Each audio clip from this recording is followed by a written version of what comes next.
ஆண்டவருடைய நாமம் மகிமைப்படுவதாக. கர்த்தர் நல்லவரும் நன்மை செய்கிறவரும் இரக்கமும் தயவும் கிருபையும் உள்ள தேவனாக இருக்கிறார். ஆமென். அல்லேலூயா, அல்லேலூயா. இந்த வருடத்தை ஆரம்பித்து கடந்த 10 மாதங்களை ஆண்டவர் நேர்த்தியாய் வழி நடத்தியிருக்கிறார். ஆமென். எத்தனையோ பிரச்சனைகள் இந்த 10 மாதத்திலும், எதிர்பாராத சூழ்நிலைகள், சரீரத்திலும் பலகினோம், நம்பிக்கையாயிருந்த நம்பிக்கைகள் எல்லாம் எதிராய் மாறிப்போன சூழ்நிலைகள். ஆனால் எல்லாவற்றிலும் மாறாதவராக, வாக்கு பண்ணினதை நிறைவேற்றுவதற்காக உடன் இருக்கிற தேவனாக கர்த்தர் இருந்து வழி நடத்தி இருக்கிறார். ஆமென் சொல்லுங்க. அல்லேலூயா, அல்லேலூயா, அல்லேலூயா. இந்த ஒரு மாதத்தில் வந்து நின்று, முதல் தேதியில் வந்து நின்று திரும்பி பார்த்து, கடந்த 10 மாதங்களையும் திரும்பி பார்த்து ஆண்டவரை பார்த்து சொன்னா, நீர் நல்லவர் ஆண்டவரே, உமக்கு நன்றி ஆண்டவரே, உமக்கு நன்றி. இந்த வார்த்தைகளை தவிர வேறு வார்த்தைகளை சொல்கிறதுக்கு வாயே வரமாட்டேன்றது. நான் அவ்வளவு நல்லவராக இருந்திருக்கிறார். அத்தனை கிருபைகளை, உதவிகளை, தயவுகளை, நன்மைகளை செய்திருக்கிறார். ஆகையினாலே அவருக்கு நன்றி. ஆமென். அல்லேலூயா. சங்கீதக்காரன் இப்படித்தான் சொல்லுகிறான், தேவரீர் எங்களுக்கு பாராட்டின தயவுகளுக்காக நாங்கள் எண்ணத்தை கொண்டு வருவோம், எங்கள் ரட்சிப்பின் பாத்திரத்தை எடுத்து கொண்டு எங்கள் தேவனாகிய கர்த்தாவே உம்முடைய நாமத்தையே நாங்கள் தொழுது கொள்வோம் என்று. ஆமென். அல்லேலூயா, அல்லேலூயா. கர்த்தர் செய்த நன்மைகள், உதவிகள், இவைகள் எல்லாம் பார்த்துட்டு கடைசியில் நம்ம என்ன சொல்கிறதுனே தெரியாது. ஆண்டவரை பார்த்து, நீ நல்லவர் ஆண்டவரே, நீங்கள் எனக்கு செய்த நன்மைகளுக்காக உமக்கு ஸ்தோத்திரம் ஆண்டவரே, இதை தவிர வேறு வரமாட்டேனுது. இந்த வார்த்தையும் வரலன்னா அதுக்கடுத்து கண்களிலிருந்து கண்ணீர் தான் வந்து கொண்டிருக்கிறது. ஆமென். அல்லேலூயா. கர்த்தர் நல்லவர். ஆமென் சொல்லுங்க. இந்த மாதமும் ஆண்டவர் நம் அனைவருக்கும், உங்க ஒவ்வொருவருக்கும் மிக மிக மிக மிக நல்லவராக இருந்து உங்களை ஆசீர்வதிப்பார், உங்களை வழி நடத்துவார். ஆமென். அல்லேலூயா, அல்லேலூயா. அவருடைய கிருபையும் இரக்கமும் உங்கள் வாழ்க்கையில் மென்மேலுமாக அதிகரிப்பதாக. இன்றைக்கு இந்த புதிய மாதத்தில் ஆண்டவருடைய ஒரு வாக்குத்தத்த வசனத்தை நாம் வேத புத்தகத்திலிருந்து வாசிக்க போகிறோம். இந்த புதிய மாதத்திலும் ஆண்டவர் உங்கள் ஒவ்வொருவருக்கும் ஒரு வார்த்தையை வைத்திருக்கிறார். அந்த வார்த்தை உங்கள் வாழ்க்கையை செழிப்புள்ளதாக மாற்றும். உங்கள் வேதாகமத்தை என்னோடு கூட எடுத்துக்கொள்ளுங்கள். எசேக்கியேல் தீர்க்கதரிசன புஸ்தகம் 37வது அதிகாரம் 14வது வசனம். எசேக்கியேல் 37வது அதிகாரம் 14வது வசனம் நான் வாசிக்கிறேன். என் ஆவியை உங்களுக்குள் வைப்பேன், நீங்கள் உயிரடைவீர்கள், நான் உங்களை உங்கள் தேசத்தில் வைப்பேன், அப்பொழுது நான் கர்த்தர் என்று அறிந்து கொள்ளுவீர்கள். இதை சொன்னேன், இதை செய்வேன் என்று கர்த்தர் உரைக்கிறார். ஒரு அல்லேலூயா சொல்லுவோமா? அல்லேலூயா, அல்லேலூயா. ஆண்டவர் சொல்லுகிறார், என் ஆவியை உங்களுக்குள் வைப்பேன், என் ஆவியை உங்களுக்குள் வைப்பேன். உங்களுக்குள்ளாக என்னுடைய ஆவியை நான் வைப்பேன், நீங்கள் உயிரடைவீர்கள். ஆண்டவர் சொல்லுகிற அந்த வார்த்தையை சற்று கூர்ந்து உன்னிப்பாய் ஒரு ஆராய்ச்சி செய்வது போல நீங்க கவனித்து பார்ப்பீர்கள் என்றால், கர்த்தர் சொல்லுகிறார், என் ஆவியை உங்களுக்குள் வைப்பேன் என்று. என் ஆவி என்று சொல்லுகிறார் கர்த்தர். நீங்க இந்த வசனத்தை செல்ஃபா மெடிடேட் பண்ணி பாருங்க. கர்த்தருடைய ஆவி கர்த்தருடைய ஆவி, கர்த்தருடைய ஆவியானவர். அவர் யாரு? அவர் எப்படிப்பட்டவர்? கர்த்தருடைய ஆவி வந்தால் என்ன நடக்கும்? கர்த்தருடைய ஆவி இருக்கிற இடங்களிலே என்ன சம்பவிக்கும்? கர்த்தருடைய ஆவி, கர்த்தருடைய ஆவியினுடைய வல்லமை எப்படிப்பட்டதா இருக்கும்? இதை நீங்க வீட்டிற்கு போய் இந்த வசனங்களை எல்லாம் கொஞ்சம் நேரம் எடுத்து தியானித்தீர்கள் என்றால், இங்கே ஆண்டவர் சொல்லுகிறாரே, என் ஆவியை என்று சொல்லுகிறாரே, அதில் என்னென்னலாம் நடக்கும், என்னென்னலாம் உண்டாகும் என்பதை நீங்கள் மிக எளிமையாக புரிந்து கொள்ளலாம். ஆனால் இந்த நேரத்தில் நான் சில காரியங்களை உங்களுக்கு நினைப்பூட்டுகிறேன், ஞாபகப்படுத்துகிறேன், அல்லது படம் பிடித்து காண்பிக்கிறேன். ஆதியாகம புஸ்தகத்திலே ஆண்டவர் வானத்தையும் பூமியையும் சிருஷ்டிக்கிற பொழுது அங்கே வேதம் சொல்லுகிறது, ஆதியிலே தேவன் வானத்தையும் பூமியை சிருஷ்டித்தார். பூமியானது ஒழுங்கின்மையும் வெறுமையுமாய் இருந்தது, ஆழத்தின் மேல் இருள் இருந்தது. தேவாவியானவர் ஜலத்தின் மீது அசைவாடி கொண்டிருந்தார். ஆமென், அல்லேலூயா. ஒழுங்கின்மை, வெறுமை, இருள் இவைகளெல்லாம் இருந்தது. ஆனால் தேவாவியானவர் அசைவாடி கொண்டிருந்தார். அடுத்து என்னெல்லாம் நடந்தது? அடுத்து தேவன் வெளிச்சம் உண்டாக கடவுது என்று சொன்னார், ஆகாய விரிவு உண்டாக கடவுது என்று சொன்னார். ஜலமெல்லாம் ஒரு இடத்துல சேரவும் வெட்டாந்தரை உண்டாகவும் என்று சொன்னார். பூமியிலே நீர்வாழ் சந்துக்கள் உண்டாகட்டும் என்று சொன்னார். ஆகாயத்து பட்சிகள் உண்டாகட்டும் என்று சொன்னார். வனங்களில் இருக்கிற காட்டு மிருகங்கள் உண்டாகட்டும் என்று சொன்னார். கர்த்தருடைய ஆவியானவர் அசைவாடி கொண்டிருந்த பொழுது எங்கே இருள் இருந்ததோ, எங்கே வெறுமை இருந்ததோ, எங்கே ஒழுங்கின்மை இருந்ததோ, அங்கே கர்த்தருடைய சிருஷ்டிப்பின் வல்லமை வெளிப்பட்டது. ஒரு அல்லேலூயா சொல்லுவோமா? நான் சொல்லுகிறேன், ஆண்டவர் உங்கள் மீது தன்னுடைய ஆவியை அவர் வைக்கிறேன் என்று சொல்லுகிறார். உங்க வாழ்க்கையில எங்கே இருள் இருக்கிறது, எங்கே வெறுமை இருக்கிறது, எங்கே ஒழுங்கின்மை இருக்கிறது, அங்கே கர்த்தருடைய சிருஷ்டிப்பின் வல்லமையானது வெளிப்படும். ஆமென் சொல்லுங்க. அல்லேலூயா, அல்லேலூயா.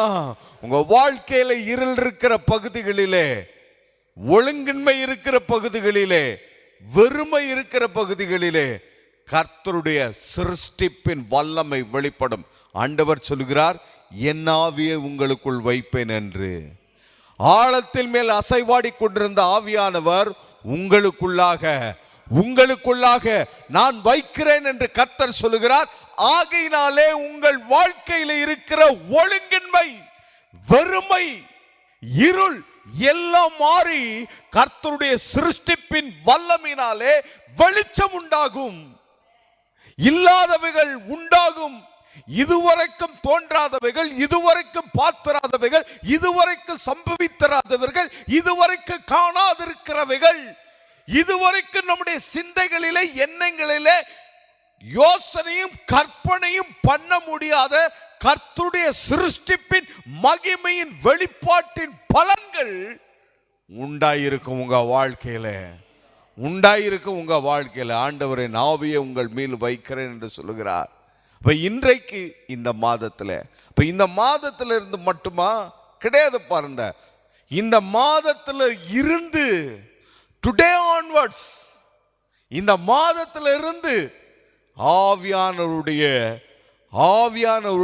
ஆளுகை, ஆவியானவருடைய நிறைவு, ஆவியின் அனுக்கிரகம் உங்க மேல வந்திருக்கும். ஆமென் சொல்லுங்க. ஹல்லேலூயா. வேதம் சொல்லுகிறது, கர்த்தரே ஆவியானவர், கர்த்தருடைய ஆவி எங்கு உண்டோ அங்கே விடுதலை உண்டு.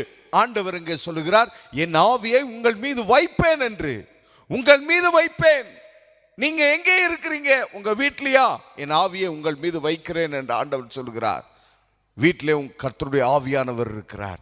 நீங்கள் எங்கே இருக்கிறீர்கள்? வேலை ஸ்தலத்திலையா? என் ஆவியை உங்கள் மீது வைக்கிறேன் என்று ஆண்டவர் சொல்லுகிறார். ஆண்டவராகிய இயேசு கிறிஸ்து ஜெபாலயத்திற்கு வந்து அவர் சொல்கிறார், வேத புத்தகத்தை வாசித்து, கர்த்தருடைய ஆவியானவர் என் மேல் இருக்கிறார், தரித்திரருக்கு சுவிசேஷத்தை பிரசங்கிக்கும்படி என்னை அபிஷேகம் பண்ணினார் என்று ஏசாயா தீர்க்கதரிசியினால் எழுதப்பட்ட உரைக்கப்பட்ட வேத வசனங்களை வாசிக்கிறார். அவர் சொல்ற வார்த்தை, கர்த்தருடைய ஆவியானவர் என் மேல் இருக்கிறார் என்று. இயேசு கிறிஸ்து சொன்ன வார்த்தை, கர்த்தருடைய ஆவியானவர் என் மேல் இருக்கிறார் என்று. அந்த ஆவியானவரை தான் பிதாவாகிய தேவன் சொல்லுகிறார், என் ஆவியை உங்கள் மீது வைக்கிறேன் என்று. யோர்தான் நதிக்கரையில் ஞானஸ்தானம் எடுத்து கரை ஏறின பொழுது புறாவின் ரூபம் கண்டு, இவரே என் நேசகுமாரன், இவர் மேல் நான் பிரியமாய் இருக்கிறேன் என்று இயேசு கிறிஸ்துவின் மீது இறங்கின பரிசுத்த ஆவியானவரை பிதாவாகிய தேவன் உங்கள் மீது வைக்கிறேன் என்று சொல்கிறார். உங்க மீது வைக்கிறேன் என்று சொல்கிறார். நீங்க இதை உள்ளூர நீங்க தியானித்து பாருங்க, இந்த உள்ளூரை நீங்க இணைத்து பாருங்க. கர்த்தருடைய ஆவியானவர் உங்கள் மீது இருக்கும் பொழுது, ஆண்டவராகிய இயேசு கிறிஸ்துவின் மேல் இருந்த அதே ஆவியானவர் உங்கள் மீது இருக்கிற பொழுது என்னவெல்லாம் உண்டாயிருக்கும். இந்த வசனங்கள் எல்லாம் சொல்லுகிற அத்தனை நன்மைகளும் உங்களுக்கு உண்டாயிருக்கும். ஆமென் சொல்லுங்க. ஆண்டவர் சொல்லுகிறார் இந்த வசனத்தினுடைய 2வது வார்த்தையிலே, நீங்கள் உயிரடைவீர்கள். ஆண்டவர் சொல்ற வார்த்தை பாருங்க, நீங்கள் உயிரடைவீர்கள், நீங்கள் உயிரடைவீர்கள், நீங்க உயிரடைவீர்கள். சிலரை பார்த்துருக்குறோம் நாம, அவங்க சொல்ற வார்த்தைய, என்ன வாழ்க்கைங்க, அப்படியே நடப்பணமா இருக்கிறேங்க அப்படின்னுவாங்க. பார்த்துருக்கிறீங்களா? இந்த வார்த்தைகள்லாம் காதுகளில் கேட்டிருக்கிறீங்களா? நடபணமா இருக்கிறேங்க, நடபணமா அப்படியே சுத்திக்கிட்டு இருக்கு. இன்னும் சிலர் சொல்லுவாங்க, அல்லது அவர்களை பார்த்து வேறு சிலர் சொல்லுவாங்க, பூமிக்கு ஏன் பாரமா இருக்கிறீங்க, இன்னும் ஏன் பூமிக்கு பாரமா இருக்கிறீங்க அப்படின்னா. ஜீவன் இல்லாத ஒரு வாழ்வு, ஜீவன் இல்லாத ஒரு வாழ்வு அவங்க வாழ்க்கையில் இருக்கிறது. ஏன் அப்படி இருக்குது அப்படின்னா, அவங்க வாழ்க்கையில மரணம் அல்லது அழிவு அல்லது ஒரு பெரிய நாசம் அல்லது மோசம், குற்றுயிராக்கப்படுகிற அப்படிப்பட்ட சூழல்கள் இவைகளில் அகப்பட்டு கொண்டிருக்கும் பொழுது, பிடிக்கப்பட்டிருக்கும் பொழுது அவங்க அனுபவிக்கிற வேதனை, அவருடைய வாழ்க்கையினுடைய சூழ்நிலைகளை இந்த வார்த்தைகளில் அவங்க சொல்றாங்க. ஆனால் ஆண்டவர் என்ன செய்கிறார்? உங்களை பார்த்து, இல்லை நீங்க உயிரடைவீர்கள். எங்கே மரணம் சம்பவித்தது போல, எங்கே ஜீவன் இல்லாதிருக்கிறது போன்ற சூழல்கள் இருக்கிறதோ, நீங்க எங்கே அப்படிப்பட்டவைகளை பார்க்கிறீர்களோ அங்கே ஜீவனை பார்ப்பீர்கள், அங்கே கிரியை நடப்பிக்குதலை நீங்கள் பார்ப்பீர்கள். ஒரு மரித்து போன சரீரம் எந்த ஒரு செயலையும் செய்யாது, நன்மையான ஒரு செயலை செய்யாது, தீமையான எந்த செயலையும் செய்யாது. அதை போலத்தான் சில காரியங்கள் ஒரு பிரயோஜனமும் இல்லாம, ஒரு நன்மையும் இல்லாம அப்படியே கிடக்கும். பாருங்க, வாழ்க்கையில் இருக்கிற சில காரியங்கள் அல்லது நம்மோடு கூட தொடர்புடைய சம்பந்தப்பட்ட சில நபர்கள், ஒருவேளை நம்முடைய குடும்பம், ஒருவேளை நம்முடைய தொழில், ஒருவேளை நம்முடைய வருமானம், அல்லது ஒருவேளை நம்முடைய வாழ்க்கையினுடைய எதிர்காலம், ஒருவேளை நம்முடைய வாழ்வுக்கான ஆதாரங்கள், இவைகளெல்லாம் கிரியை செய்யாதவைகளாக இருந்து என்ன பிரயோஜனங்க? இருந்து என்ன தான் பிரயோஜனம்? இருக்குங்க, எல்லாம் இருக்குது. ஆனா என்ன பிரயோஜனம் சொல்லுங்க? இதை வச்சு என்ன பண்ண முடியும் சொல்லுங்க? இப்படிப்பட்ட சூழ்நிலைகளை நீங்களும் அனுபவிச்சிருப்பீங்க, இப்படிப்பட்ட வார்த்தைகளை நீங்களும் பயன்படுத்தியிருப்பீங்க. ஆண்டவர் சொல்றாரு, இது எல்லாவற்றையும் மாற்றி நான் அங்கே உயிரடைய செய்வேன் என்று சொல்லுகிறார். ஆமென். உயிரடைய செய்வேன், கிரியை நடப்பிக்கும்படி. கிரியை நடந்தா அங்க பலன் வரும், பலன் வரும். கிரியை நடந்தா அங்கே நன்மை வரும். கிரியை நடந்தா அங்கே லாபம், உயர்வு, விருத்தி, பெருக்கம், முன்னேற்றம், இப்படி போன்ற காரியங்கள் எல்லாம் நடக்கும். அதைத்தான் ஆண்டவர் உங்களுக்கு தருகிறேன் என்று சொல்லுகிறார். சில உதாரணங்களை நான் காண்பித்து இந்த ஆசீர்வாதங்களுக்காக ஜெபிக்கிறேன். ஆண்டவர் சொல்லுகிற வார்த்தையை திரும்பவும் ஒரு தடவை வாசித்து விட்டு, எசேக்கியேல் 37:14, என் ஆவியை உங்களுக்குள் வைப்பேன், நீங்கள் உயிரடைவீர்கள். என் ஆவியை உங்களுக்குள் வைப்பேன், நீங்கள் உயிரடைவீர்கள். வேதாகமத்தில் யோசேப்பினுடைய வாழ்க்கையை குறித்து நல்லா நம்ம எல்லாருக்குமே நன்றாக தெரியும். ஆண்டவர் யோசேப்புக்கு அவன் சிறு பிராயத்தில் இருந்த பொழுதே தரிசனத்தை கொடுத்தார், சொப்பனத்தை கொடுத்தார். எல்லா அரிக்கட்டுகளும் யோசேப்பினுடைய அரிக்கட்டுகளை வணங்குவது போல, எல்லா நட்சத்திரங்களும் யோசேப்பினுடைய நட்சத்திரத்தை வணங்குவது போல ஆண்டவர் தரிசனத்தை கொடுத்தார், சொப்பனத்தை கொடுத்தார். இதில் பெரிய சத்தியம் அல்லது இதில் பெரிய தீர்க்க தரிசனம் அல்லது இனி சம்பவிக்க போகிறவைகள் எல்லாம் இதில் உள்ளடக்கி இருக்கிறது.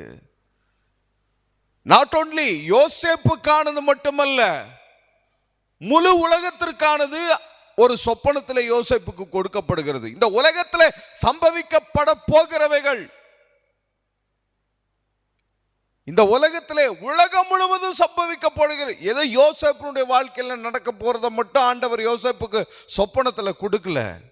இந்த சொப்பனம் அப்படின்றது சாதாரணமான சொப்பனம் இல்லை. யோசேப்புக்கு வந்தது ஏதோ அவன் வாழ்க்கையில் அவனோட அந்த சொப்பனம் சம்மந்தப்பட்டது, அவனோட அது முடிஞ்சு போறது கிடையாதுங்க. அப்படி கிடையாது. உலகம் முழுவதற்கமாக சம்பவிக்க போறத ஆண்டவர் யோசேப்பினுடைய சொப்பனத்தில் கொடுக்கிறார். சரி, அதோட மட்டுமா, உலகம் மட்டுமா? கிடையாது. ஆண்டவர் எந்த சந்ததியை தெரிந்தெடுத்து கொண்டாரோ, ஆபிரகாமை அழைத்து அவன் மூலமா எந்த சந்ததியை அழைத்து தனக்கு சொந்த ஜனமாக தெரிந்து கொண்டாரோ, அந்த சந்ததிகளின் மூலமாக வருகும் நாட்களில் என்னெல்லாம் செய்ய போகிறேன் என்று ஆண்டவர் தம்முடைய தீர்மானத்தில் திட்டத்தில் வைத்திருக்கிறாரோ, அதை தீர்க்க தரிசன வாக்கு தத்தங்களை சொல்லி இருந்தாரோ, அவைகளெல்லாம் இந்த யோசேப்பினுடைய சொப்பனத்திற்குள்ளாக இருக்கிறது. ஆனா இவ்வளவு பெரிய சத்தியங்களும் திட்டங்களும் நன்மைகளும் எதிர்காலம் இருக்கிற யோசேப்பு பெற்றுக்கொண்ட சொப்பனம் அதை குழிய தோண்டி புதைச்ச மாதிரி யோசேப்பை தூக்கி என்ன செஞ்சிட்டாங்க? சொப்பனத்தவா உன்னையவே உள்ள போடுறேன் பாரு, உள்ள போட்டாங்க. யோசேப்பின் சொப்பனம் மட்டுமல்ல, சொப்பனத்தை பற்றுக்கொண்ட யோசேப்பே குழிக்குள்ள கிடந்துட்டார். நீங்கள் என்னைக்காவது குழிக்குள்ளே கிடந்துருக்கிறீங்களா? இருக்கு பாஸ்டர், அது மாதிரி இருக்குது, குழிக்குள்ளே போட்ட மாதிரி இருக்குது. அந்த அனுபவம் இருக்குது இல்லையா? எத்தனை சூழ்நிலை ஆண்டவர் சொல்கிறாரு, நான் என் ஆவியை உங்கள் மேலே வைப்பேன், உயிரடைவீங்க. யோசேப்பை குழியில கொண்டு போய் போட்டார்கள். ஆனால் ஆண்டவர் உயிரடைய பண்ணினார். உயிரோடு இருக்கிறவங்க யாரும் குழிக்குள்ள கிடக்க மாட்டாங்க. ஜீவன் இல்லாதவங்க, உயிர் இல்லாதவங்க, மரித்து போனவர்கள் தான் குழிக்குள்ளாக கிடப்பார்கள். ஆனா உயிரோடு இருக்கிறவங்க குழிக்குள்ள இருக்க மாட்டாங்க. உயிரோடு இருக்கிறவர்கள் குழிக்குள்ள இருக்க மாட்டார்கள். கர்த்தர் யோசேப்புக்கு கொடுத்த தரிசனம், சொப்பனம் அது உயிரோடு இருந்தது. அதை பெற்றுக்கொண்ட யோசேப்பும் உயிரோடு இருந்தான். கர்த்தருடைய ஆவியானவர் வந்தார். அவன் காரிய சித்தி உள்ளவனா இருந்தான். கர்த்தருடைய ஆவியானவர் இருந்ததுனால காரிய சித்தி உள்ளவனா அவருடைய சொப்பனை நிறைவேற்று. நான் சொல்றேன், ஆண்டவர் உங்களுக்கு கொடுத்திருக்கிற தரிசனங்கள், கர்த்தர் உங்களுக்கு கொடுத்திருக்கிற சொப்பனங்கள், கர்த்தர் உங்களுக்கு கொடுத்த வாக்குத்தத்த வார்த்தைகள், இவைகளெல்லாம் நிறைவேறுங்க. இவைகளெல்லாம் நிறைவேறும், இவைகளெல்லாம் நிறைவேறும். ஆண்டவர் அவைகளின் மீது தன்னுடைய ஆவியை வைப்பார். என் ஆவியை உங்கள் மீது நான் வைப்பேன், நீங்கள் உயிரடைவீர்கள். என் ஆவியை உங்க மீது வைக்கிறேன் என்று ஆண்டு சொல்கிறார். உடைய தரிசனத்தின் மீது, உடைய சொப்பனத்தின் மீது, உடைய திட்டங்களின் மீது ஆண்டவர் உங்களுக்கு கொடுத்த வாக்குத்தத்த, இதை நான் செய்வேன், இதை நான் தருவேன், இப்படி உன்னை கொண்டு வந்து நிறுத்துவேன், உன் குடும்பத்தை செய்வேன், உன் வேலை தொழிலுக்கு இவைகளை செய்வேன் என்று ஆண்டவர் சொன்ன வார்த்தைக்காக அவருடைய ஆவியானவர் உங்களை ஆளுகை பண்ணுவார். நீங்கள் உயிரடைவீர்கள். ஆமென். ஹல்லேலூயா, ஹல்லேலூயா. இரண்டாவது ஒரு காரியத்தையும் நாம் வேகமாக பார்க்கலாம். யோபு 1வது அதிகாரம் 20-22 வசனங்களை நாம் வாசிக்கிற பொழுது யோபுனுடைய வாழ்க்கையில நடந்தவைகளை இங்கே நாம் காண முடியும். நீங்கள் நன்றாய் அறிந்திருக்கிறீர்கள், யோபு எல்லா ஆசீர்வாதங்களை பெற்றவனாய் அவன் இருக்கிறான். யோபு 1வது அதிகாரம் 3வது வசனத்தை வாசிப்போம் என்றால், 2 சொல்லுகிறது, அவனுக்கு 7 குமாரரும் 3 குமாரத்திகளும் பிறந்தார்கள். அவனுக்கு 7000 ஆடுகளும் 3000 ஒட்டகங்களும் 500 ஏறு மாடுகளும் 500 கழுதைகளும் ஆகிய மிருக ஜீவன்கள் இருந்தது. திரளான பணிவிடைக்காரரும் இருந்தார்கள். அதனால் யோபு கிழக்கத்தி புத்திரர் எல்லாரிலும் பெரியவனாய் இருந்தான் என்று. ஆனால் இந்த யோபுனுடைய வாழ்க்கையில் நீங்கள் அறிந்திருக்கிற பிரகாரமாக எல்லாம் மாறிப்போனது. இப்படிப்பட்ட யோபு இப்பொழுது என்னவாக இருக்கிறான் என்றால், வேதம் சொல்லுகிறது பாருங்கள் 20வது வசனத்திலே, அப்பொழுது யோபு எழுந்திருந்து தன் சால்வையை கிழித்து தன் தலையை சரித்து தரையிலே விழுந்து பணிந்து, நிர்வாணியாய் என் தாயின் கற்பத்திலிருந்து வந்தேன், நிர்வாணியாய் அவ்விடத்திற்கு திரும்புவேன். கர்த்தர் கொடுத்தார், கர்த்தர் எடுத்தார், கர்த்தருடைய நாமத்திற்கு ஸ்தோத்திரம் என்று சொல்கிறான். 8வது வசனம் 2வது அதிகாரத்திலே, அவன் ஒரு ஓட்டை எடுத்து தன்னை சுரண்டி கொண்டு சாம்பலிலே உட்கார்ந்திருந்தான் என்று. சாத்தான் அவனுடைய சரீரத்திலே உள்ளங்கால் தொடங்கி உச்சந்தலை மட்டும் கொடிய பருக்களால் அவனை வாதித்தான் என்று. இந்த வசனங்கள் நாம் வாசிக்கிறோமே, இவைகளெல்லாம் என்னத்தை காண்பிக்கிறது என்றால், இதுவரைக்கும் இருந்த யோபுனுடைய சிங்காரமான வாழ்க்கை, இதுவரைக்கும் இருந்த யோபுனுடைய நறுமணம் வீசுகிற வாழ்க்கை எல்லாம் அழிஞ்சு போச்சு, முடிஞ்சிருச்சு, எல்லாம் முடிஞ்சிச்சு. சரி, இப்ப பிரசண்டா யோபு என்ன பொசிஷன்ல இருக்காரு, என்ன கண்டிஷன்ல இருக்கார்? அவர் இருக்கிறாருங்களா? அவரு எப்படிலாம் இருக்காருங்களா? அவரு எங்க இருக்காருங்க? இந்த பாருங்க, இந்த மரத்தடியில ஒரு ஓட்டை எடுத்து சுரண்டி கொண்டு, பருக்களை சுரண்டி கொண்டு இருக்கிறாருங்க. அப்படியா? ஆமா. அவன் ஒய்ஃபே சொல்லிட்டாங்க, நீ ஏப்பா இன்னும் உயிரோட இருக்கிற, தேவனை தூசிச்சுட்டு ஜீவனை விட்டுருன்ட்டாங்க. ஃபைலை க்ளோஸ் பண்ணுப்பா, இன்னும் என்ன நீட்டிட்டு இருக்க, இன்னும் என்ன உட்காந்து யோசிச்சுக்கிட்டு இருக்கிற, இன்னும் என்ன மேலே பார்த்துக்கிட்டு இருக்க, அங்கே பார்த்துட்டு இருக்க, இங்கே பார்த்துக்கிட்டு இருக்க, கிழக்கிலிருந்து மேற்கிலிருந்து எங்கேயாவது ஜெயம் வராதா என்ன? ஏப்பா ஆகிற வேலையை போறப்பா. யோபுனுடைய வாழ்க்கை அப்படிதான் இருந்தது. ஆனால் என்ன நடந்தது? யோபுனுடைய வாழ்க்கையினுடைய முடிவு என்ன நடந்துச்சு? யோபு சொல்றான், என் மீட்பர் உயிரோடு இருக்கிறார், நான் அவரை காண்பேன். இந்த தோல் முதலாய், இந்த சரீரம் முதலாய் அழுகின பின்பு நான் அவரை காண்பேன், நான் அவரை தரிசிப்பேன். அந்நிய கண்கள் அல்ல, என் சொந்த கண்களே அவரை காணும். அப்ப யோபு சொல்ற வார்த்தையினுடைய உள் சாராம்சத்தை உற்று நோக்கி பார்த்தா, என் வாழ்க்கையெல்லாம் அழிஞ்சு, என் வாழ்க்கையெல்லாம் மண்ணாய் போய், என் சரீரமும் மண்ணாய் போனாலோ கர்த்தருடைய ஆவியானவர் வருவார், அவர் உயிர்ப்பிப்பார். அப்ப நான் பார்ப்பேன், நான் தரிசிப்பேன். அந்நிய கண்கள் அல்ல, என் சொந்த கண்களே காணும். நான் சொல்றேன், ஆண்டவருடைய ஆவியானவர் உங்க மேல வருவார், உங்க வாழ்க்கையில வருவார். கர்த்தருடைய ஆவியானவர் உங்க வீட்டில் வருவார், உங்க குடும்பத்தில் வருவார், உங்க கையின் பிரயாச தொழில் அவர் ஆவியானவர் வருவார். உயிரடையும், எல்லாம் உயிரடையும். ஒரு ஆமென் சொல்லுங்க. உயிரடையும், உங்க வாழ்க்கை உயிரடையும். செத்து போனது போல எந்த கிரியையும் இல்லாமல் அப்படியே கிடப்புல போட்டப்பட்டவைகளாக, சிலர் சொல்லுவாங்களே, அப்படியே கிடக்குதுங்க, கிணத்துல போட்ட கல்லு மாதிரி ஒண்ணுக்கு. சொல்றேன், ஆவியானவர் வருவார், ஆவியானவர் வருவார், ஆவியானவர் வருவார். உயிரடைவீர்கள். ஆமென் சொல்லுங்க. உயிரடைவீர்கள், ஜீவன் வரும், கிரியை நடக்கும், பலன் வரும். ஆமென். ஆவியானவர் வருவார். ஆமென் சொல்லுங்க. ஆண்டவர் உங்களை உயிர்ப்பிப்பார். மரித்து போன எல்லா இடங்களிலும் கர்த்தருடைய ஜீவனின் வல்லமை வெளிப்படும். ஆமென் சொல்லுங்க. அல்லேலூயா. மூன்றாவது ஒரு காரியத்தை வேகமாக பார்த்துட்டு நம்ம ஜெபிக்க போகிறோம். 1 சாமுவேலுக்கு வாருங்க. 1 சாமுவேலில் அங்கே அன்னாளுடைய வாழ்க்கையை பார்க்குறோம். அண்ணாளுடைய வாழ்க்கை குறித்தும் உங்களுக்கு நன்றாக தெரியும். என்ன நடக்கிறது? அண்ணாளுக்கு பிள்ளை இல்லை. பிள்ளை இல்லைன்றது எல்லாருக்குமே பொதுவாக பலருக்கு வர்ற இயல்பான ஒரு காரியம்தான். பொதுவாக சொல்லணும்னா எல்லாருக்கும் பிள்ளை பேருன்ற பாக்கியம் அது கிட்டுகிறது இல்லை. ஒருவேளை சரீரத்தில் பிள்ளை பெற்றதுக்குரிய அந்த காரியங்களில் ஏதாவது ஒன்று குறைவுபட்டு இருந்திருந்தா அதனால பிள்ளை பேர் இல்லாமல் இருக்கலாம். அல்லது மருத்துவ ரீதியிலோ வாழ்க்கையின் சூழல்கள் இவைகளினாலோ பிள்ளை பேற்றிற்கு வாய்ப்பு இல்லாமல் இருக்கலாம். இப்ப அண்ணாளுக்கு பிள்ளை இல்லை. ஆனா இதுல என்ன உற்று நோக்கக்கூடிய ஒரு காரியம் என்னன்னா, அவளுடைய கற்பத்தை கர்த்தரே அடைத்திருந்தார். அதுதான் இங்க உற்று நோக்கக்கூடிய காரியம்.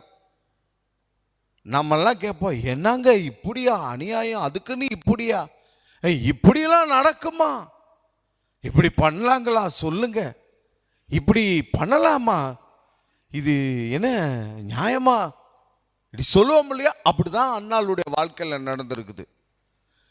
அவர்னால இவர்னால இவங்கனால அவங்கனால பிரச்சனைங்க எல்லாத்துக்கும் பாருங்க இவங்க தாங்க காரணம் அப்படின்னு இருந்தா பரவாயில்லன்னு கூட சொல்லிடலாம். ஆனா அண்ணாளுக்கு பிள்ளை இல்லைன்றத யார் மேல குற்றம் சுமத்தலாம் அப்படின்ற மாதிரி பார்த்தா ஆண்டவர் மேலதான் சொல்ற மாதிரி இருக்குது. ஏன்னா அவளுடைய கற்பத்தை கர்த்தரே என்ன செய்திருக்கிறார், அழைத்திருக்கிறார். 1 சாமுவேல் 1வது அதிகாரம் 5வது வசனத்தினுடைய கடைசி பகுதியில். ஆனா அண்ணாள் என்ன செய்யறா, ஒவ்வொரு வருஷமும் கர்த்தருடைய ஆலயத்துக்கு போயிட்டே இருக்கிறா. ஒவ்வொரு வருஷமும் கர்த்தருடைய ஆலயத்துக்கு போய்கிட்டே இருந்தாலும் அவ வாழ்க்கையில என்னதான் நடக்குது பாருங்க. இந்த சம்பவம்லாம் நமக்கு எப்பயுமே நல்லா தெரிஞ்ச பரிச்சயமான சம்பவம் தான், நபர்கள் தான். இந்த நபர்களை பார்க்கும்போது அப்படியா சரின்ட்டு அடுத்த பக்கத்தை திருப்புற மாதிரி, இது எனக்கு தெரியுமே, இது நல்லா புரியுமே அப்படின்ற மாதிரி தான் இருக்குது. ஆனால் இங்கே பாருங்க, கர்த்தரே கற்பத்தை அடைச்சிருக்கிறாரு. ஆனால் ஒவ்வொரு வருஷமும் கர்த்தருடைய ஆலயத்துக்கு போகிறா. நம்ம வாழ்க்கையை அப்படியே கொஞ்சம் பார்ப்போமே. நிறைய ஆசீர்வாதங்கள் கூட ஆண்டவர் ஏன் தான் இன்னும் கொஞ்சம் அதை ஸ்டாப் பண்ணி வச்சிருக்கிறாரோ, ஏன் அதை ஸ்டார்ட் பண்ணாமல் வச்சிருக்கிறாரோ, ஏன் அதை எனக்கு ஓகே டெஸ்டட் ஓகேன்ற மாதிரி அது ஏன் அனுப்ப மாட்டேன்றாருன்னே தெரியல அப்படின்னு சொல்லிட்டு, இனிமா நான் ஆலயத்துக்கு வரமாட்டேன், இதுமா நான் ஜபத்துக்கு வரமாட்டேன், இனிமா நான் பைபிளை எடுக்க மாட்டேன் அப்படின்ட்டு இல்லாமல் இன்னைக்கும் அதிகாலையில் ஆண்டோடைய சமூகத்துக்கு ஓடோடி வந்திருக்கிறீங்களே, இன்னைக்கு அதிகாலையில் ஆண்டோடைய பாதத்துக்கு வந்திருக்கிறீங்களே, அண்ணாலும் இப்படி தான் வந்திருக்கிறாங்க. சரி, இப்படியெல்லாம் வைராக்கியமாக இருந்தா, இப்படியெல்லாம் கர்த்தருடைய மேல வாஞ்சியா இருந்தா, இப்படியெல்லாம் கர்த்தருக்காக அப்படின்னு சொல்லிட்டு வாழ்க்கையை அப்படியே அமைச்சிருந்தா, நம்மளை சுத்தி இருக்கிறவங்க என்ன பண்றாங்க பாருங்க. என்ன நடக்குது அண்ணாளுடைய வாழ்க்கையில? 7வது வசனம், அவள் கர்த்தருடைய ஆலயத்திற்கு போகும் சமயத்தில் அவன் வருஷந்தோறும் அந்த பிரகாரமாய் செய்வான், இவள் அவளை மனமடிவாக்குவாள். அதாவது அண்ணாளுடைய சகோதரி அவ என்ன செய்யறா, அண்ணாள மனமடிவாள் ஆக்குவாளாம். அப்பொழுது அவள் சாப்பிடாமல் அழுது கொண்டிருப்பாள். ஒரு நிமிஷம் யோசிச்சு பாருங்க.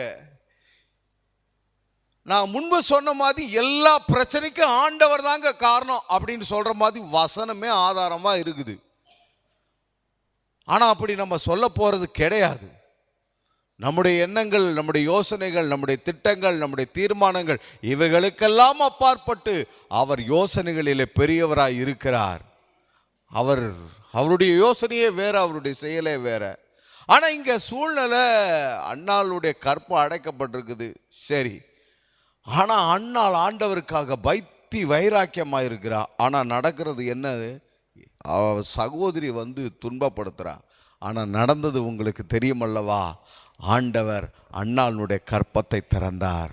நான் சொல்கிறேன், உங்கள் வாழ்க்கையிலையும் ஆண்டவர் இந்த மாதத்தில் இனி வருகிற நாட்களில் இப்படி செய்ய போகிறாரு. அதெல்லாம் நடக்க போகுது பாருங்க, நடக்க போகுது, அதெல்லாம் வரப்போகுது. நீங்கள் நன்மையை கற்பம் தரித்து பெற்றெடுப்பீர்கள். நீங்கள் ஜெபம் பண்ணீங்க இல்லையா, இருதயத்தில் அந்த பாரத்தை சுமந்தீங்க இல்லையா, உங்கள் மண்டையிலே போட்டு குழப்பிக்கிட்டு அதை வச்சுக்கிட்டே இருந்தீர்களே, எப்போ பார்த்தாலும் அதே யோசனை, எப்போ பார்த்தாலும் அதே எண்ணங்கள், எப்போ பார்த்தாலும் அதே சிந்தையாக இருந்தது, அவைகளுக்கு ஏற்ற நன்மையை ஆண்டவர் இந்த மாதத்தில் தருவார். ஆமென் சொல்லுங்க. கர்த்தர் உங்களுக்கு தருவார், கர்த்தர் உங்களுக்கு அருளி செய்வார். அதை நீங்கள் பெற்று சுதந்தரிப்பீர்கள், அதை நீங்கள் கட்டாயம் அனுபவிப்பீர்கள். கர்த்தருடைய கரம் அதை உங்கள் வாழ்க்கையில கொண்டு வருவோம். இந்த வசனத்தை வாசித்து நாம் ஜெபிப்போம். எசேக்கியேல் 37வது அதிகாரம் 14வது வசனம். என் ஆவியை உங்களுக்குள் வைப்பேன், நீங்கள் உயிரடைவீர்கள். என் ஆவியை உங்களுக்குள் வைப்பேன், நீங்கள் உயிரடைவீர்கள். உங்க வாழ்க்கை உயிரடையும். ஆமென் சொல்லுங்க. உங்க வாழ்க்கை உயிரடையும். இனி எல்லாம் கிரியை நடப்பிக்கும். ஆவியானவர் வருகிற பொழுது அங்கே சிருஷ்டிப்பின் கிரியை நடந்ததே, ஒழுங்கின்மையானது மாறினது, வெறுமையானது மாறினது. அவைகளுக்குரிய புதிய புதிய நன்மைகள் வெளிச்சம் உண்டாகும், புதிய புதிய நன்மைகள் உண்டாகும். கர்த்தருடைய ஆவியானவர் எங்கே இருக்கிறாரோ அங்கே விடுதலை உண்டு, அங்கே விடுதலை உங்க வாழ்க்கையில உண்டாயிருக்கும். ஆமென் சொல்லுங்க. கர்த்தர் உங்கள் வாழ்க்கையில ஜீவனை கொண்டு வருகிறார், கிரியை நடப்பிக்கிறார், உயிரடையும்படிக்கு அவர் செய்ய போகிறார். நீங்கள் உயிரடைவீர்கள். ஆமென் சொல்லுங்க. நாம எழுந்து நிற்போமா? ஆண்டவர் நோக்கி பார்த்து ஜெபிப்போம்.